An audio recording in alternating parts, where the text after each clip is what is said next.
हो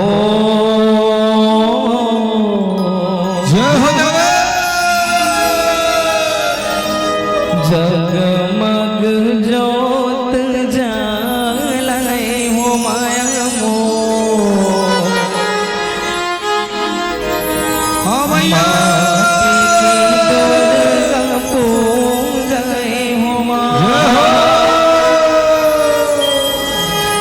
जगमग जोत जालाए हो माया मो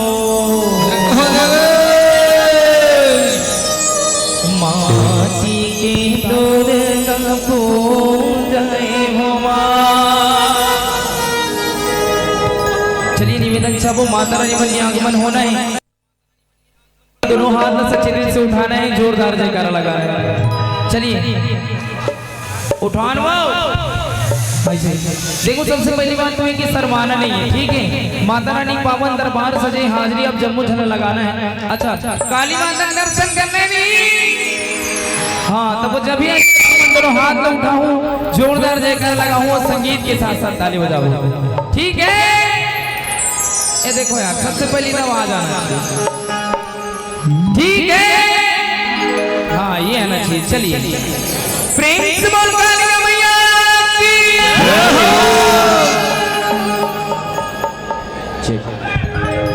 आगे परब नवरात के दाई धर्म भजन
हेलो हेलो हेलो हेलो ठीक ठीक ठीक